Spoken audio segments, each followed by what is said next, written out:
warm welcome to all of you amazing and beautiful people out there.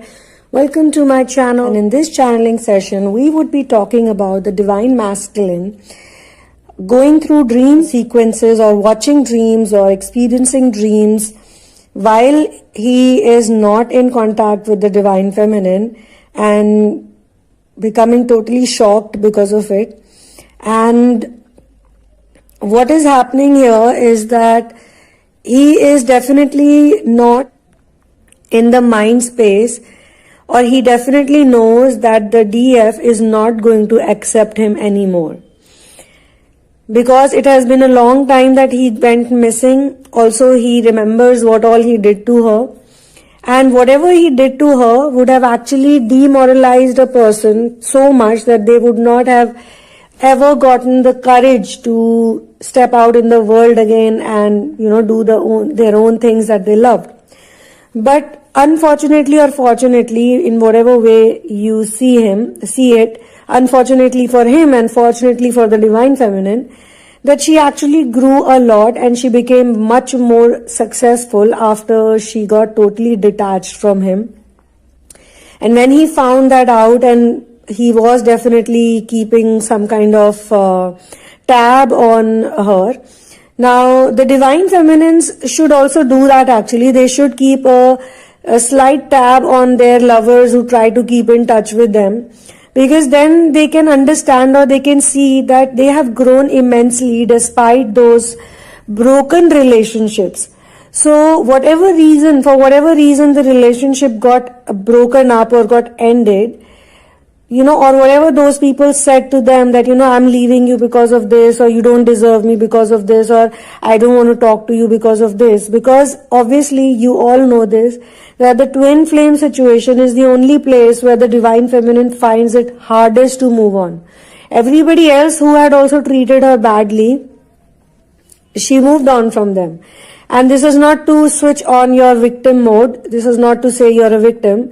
But in many cases, if you have been a victim, then it's very important to accept that, yes, I have been a victim and now I should not be in the victim mode anymore.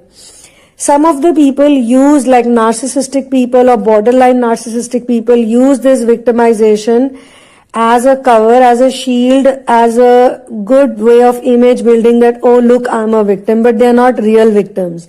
Real victims are the people who are their victims. Okay? So victims of victims, or whatever way you want to say it. So even in parenting we say that our parents were a victim of their parents were victim of their parents. And it is coming on from generations with all the generational curses, all the ancestral curses, the healings and therapies that people do. Why do they do it? Because they know that this is there in their, since the past. But what happens with other people is that they don't want to heal it. They continue to live like that. They probably don't get that kind of divine grace, because everything is divine grace that you have. There is no role of luck or talent or beauty. Simply, I'll say this in words, that it's simply grace of God on you. That's it. God was kind to you, Source was kind to you, for whatever reasons, whatever reasons. So you are not the doer. So now what has happened is that with this divine masculine, after all the years of, first, when they were together, when he was with the divine feminine, he got very attracted to her in the very beginning, because she was this ray of light, and she was this really happy person, or somewhat very positive, or somewhat very motivating. Something about her, was attracting him towards her. But when he started spending time with her, more and more time with her, it started triggering him a lot, because what she possessed was real talent, real qualities, real goodness. But at the same time, she was also very dumb and very stupid. She wasn't really given proper training on how to, form healthy relationships, or how to attract loving partners or loving people. She did not know any of that. So he could definitely see that, she's a really nice person and she's a really loving person. And he also knew that she does love me.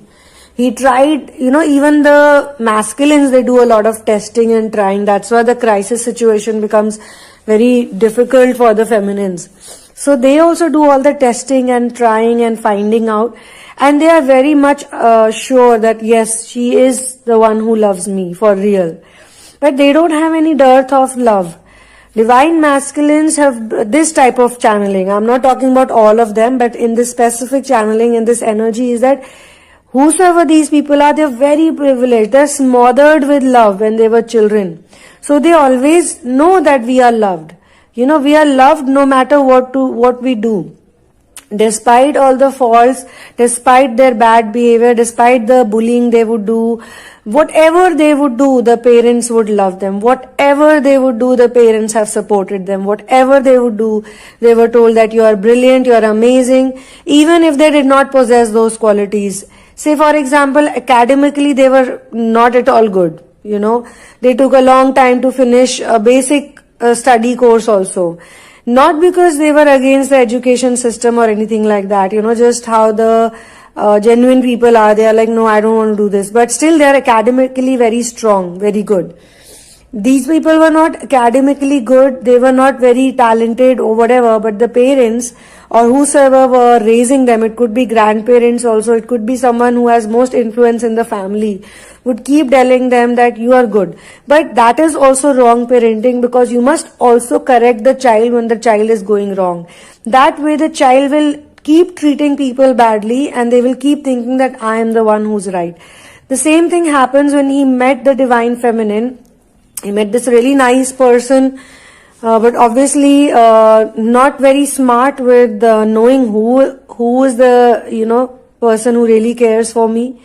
But this all the love bombing they do, the divine masculines, or all the immense amount of love they show or the liking they show, they will send them their hot photographs, or they'll want to take them out, or most of the work is done via words. The words, the phone calls, the messages, nothing is done as such in physical reality.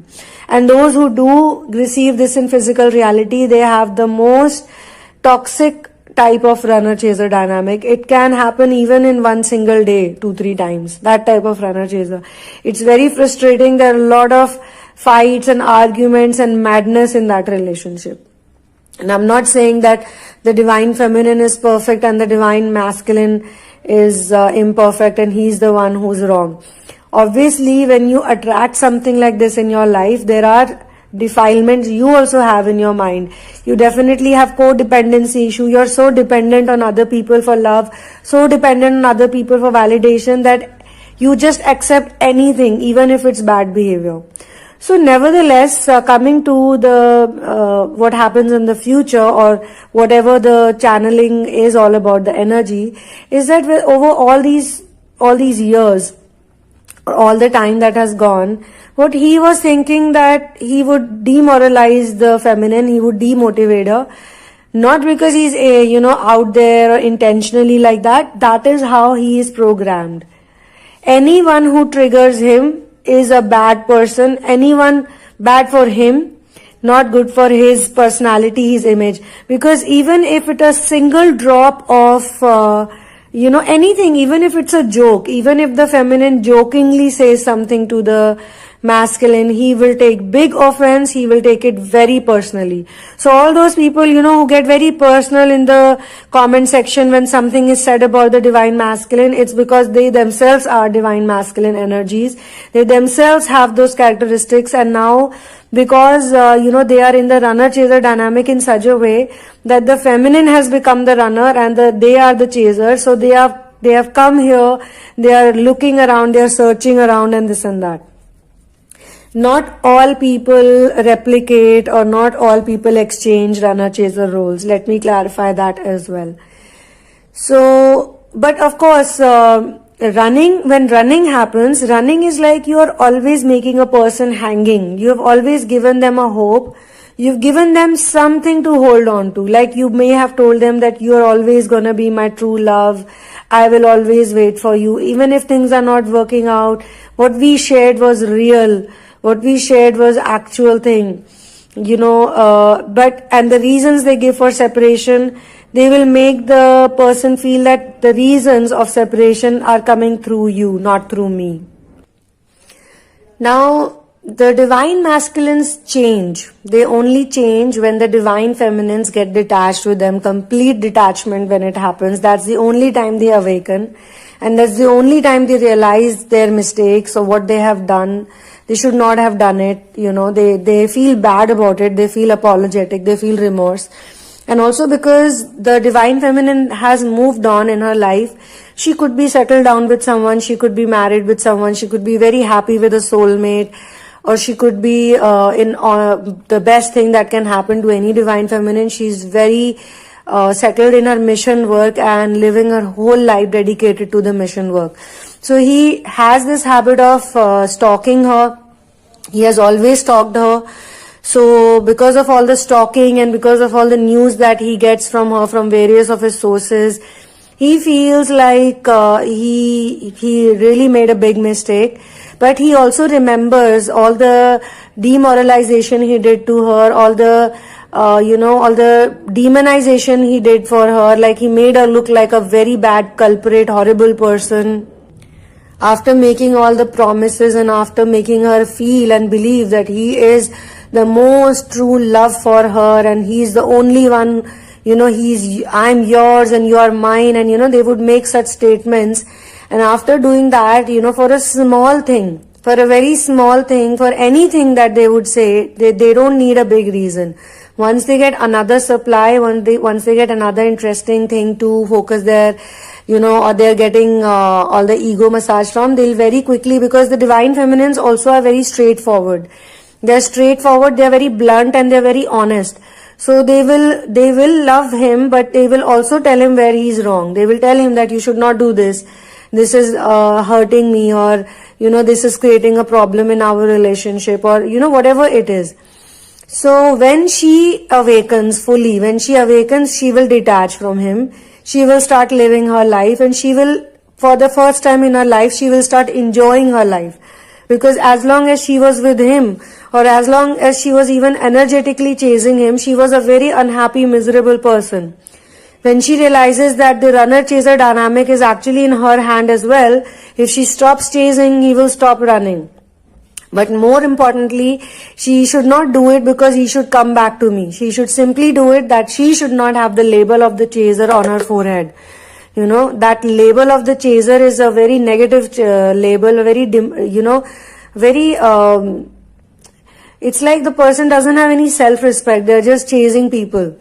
So when she stops doing that and she starts living her life, her focus is on her life, he finds out, he tries to, think like, what did I do wrong, or what happened? And, if she's such an amazing person, if she's so successful and she's so, in every way, if they're still young, maybe they're in college, and when they were dating each other, they met in, say, 10th standard or high school, and he told her that you'll never make it, you'll never be good, you're such a this, you're such a that. And now she has double masters, or she's done a PhD after, say, 10 years or something.